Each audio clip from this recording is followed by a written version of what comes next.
Greetings, Mindcrafters, and welcome to another exciting discussion on all things well-being, another Minecraft discussion. This is Kimberly Quinn, and I am elated to be here today on the 11th floor, actually.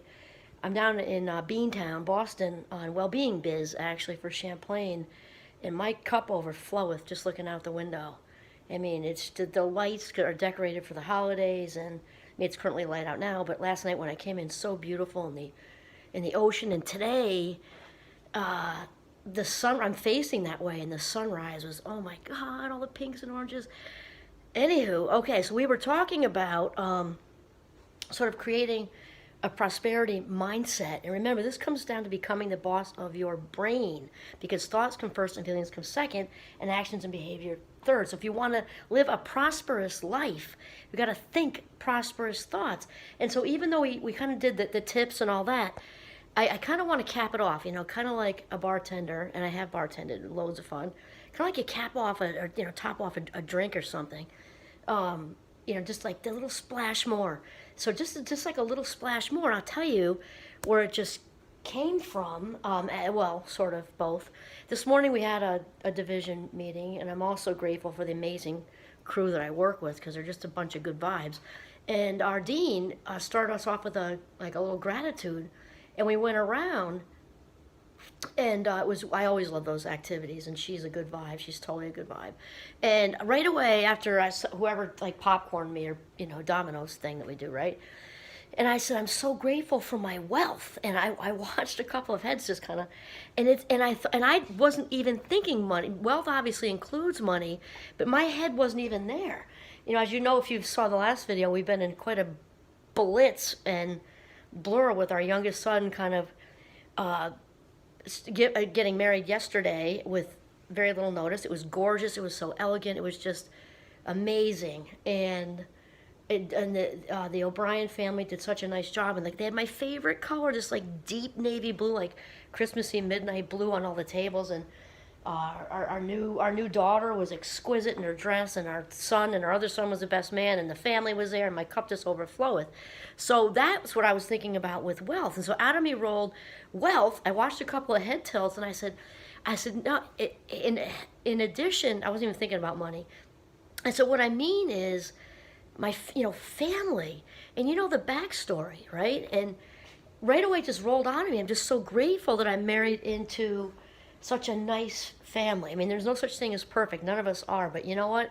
They're really, really good. And I got another sort of chance with, parents, kind and loving, awesome, very fun, loving parents, and, brothers-in-law, and just, and to have my mother-in-law just turned 80, and they're in such good health. I mean, they could be like the poster adults for healthy aging. And the fact they could be there, and everybody's just oh my gosh. And the health of all of us, and then the friends, and then the friends slash colleagues that I have at Champlain, that are just, it's just such a good vibe place to be. And then being able to do what I love.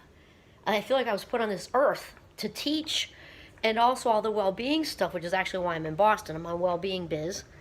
And the combined, and actually to get paid for it, sounds crazy to me sometimes, because I absolutely love it. It feels like playing. And so when I said wealth, that's what I meant. And obviously it includes money. The thing is, so here's where I'm going with this. If you're saying, oh, wrap around, well, that's my fast mind. And sometimes I go around the block with it, but here it is, I've landed. People don't use the word wealth enough. We don't, it's misinterpreted and underused. So it's kind of like, if you want more wealth in your life, you got to use the word, because otherwise it's not coming. I mean, you got to thank you for my wealth. And that includes financial prosperity too. It's the whole package. It's the whole package. And obviously our physical health, our mental health, our loving connections, a safe, comfortable place to live, food, it's all of it. It's the whole kit and caboodle. And the ability to do all these other things that we love to do, if it's traveling, if to see people, having a nice garden in the summer. It's all of it. Wealth means all of it. Wealth really, in my opinion, is just sort of like synonymous with abundance. So we're going to talk about the prosperity blockers. This is what we're topping it off with today, because it isn't coming if you got the blockers up. So the first thing is kind of like the pizza thing, like we talked about, which relates to the wealth word, because if you're feeling like it's bad to be wealthy, like you're greedy if you're wealthy, remember the definition here, whatever your definition is. If you feel like if it's a bad thing to be wealthy, guess what? You're not gonna be, because that's goes without saying. You're putting out to the universe, I feel guilty if good things come to me. I feel ashamed if good things come to me. I feel greedy if good things come to me. Then it's not coming. Then it's just plain and simple like that, because you are not shorting out anyone else in the state, country, whatever in this world that you live in. We all live in. I kind of said that awkwardly because I jumped from state to world, countries and everything. Wherever you live on this earth, let's put it that way, you are not shorting out anyone by good things flooding you in your life, just like a catcher's mitt, and more comes. The same can happen to them. You're not taking anything away from anyone. Not only that, when we're filled up ourselves, we are in a far better place to give to other people. So the first number one blocker is you gotta stop thinking you're not worthy of it. You gotta overcome that blocker. You just gotta, do a lot of manifestation about that dissolving, right? And just opening up to all the wealth possible. That's really the first one.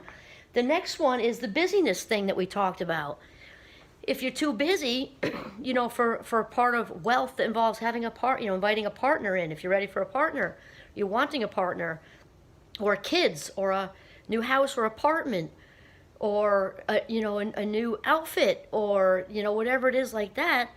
You gotta create the space. If you're too busy flying around like a gerbil on crack, there isn't any room for a partner or kids or new friends or a new job opportunity or whatever. So that's the second blocker. And then the third one is when we get wrapped up in other people's prosperity.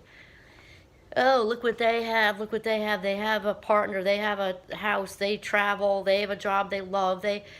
That's like such total negativity. And I'm not saying it with judgment. I'm just saying it in reality, like observationally speaking, because we feel how we feel.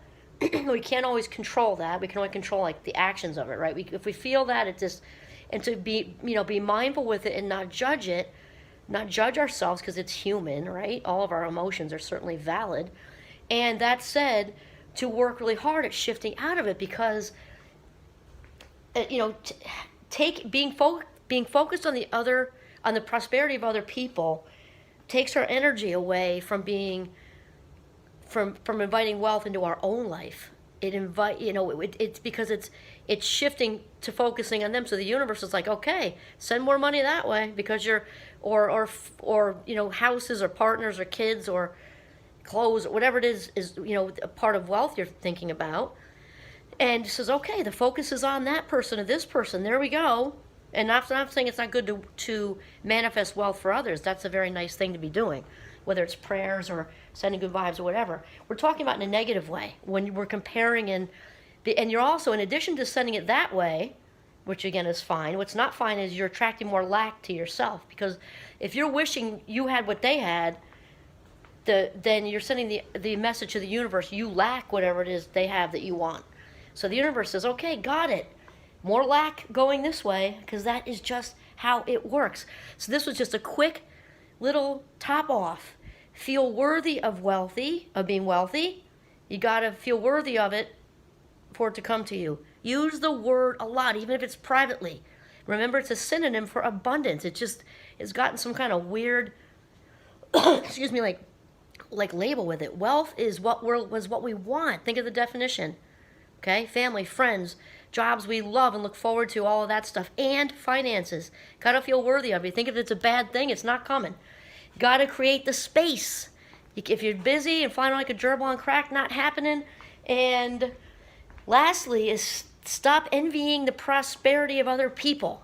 Okay, because you want to shift into maybe to say some sort of gratitude stuff for them, send them some good vibes, even if it's hard for you.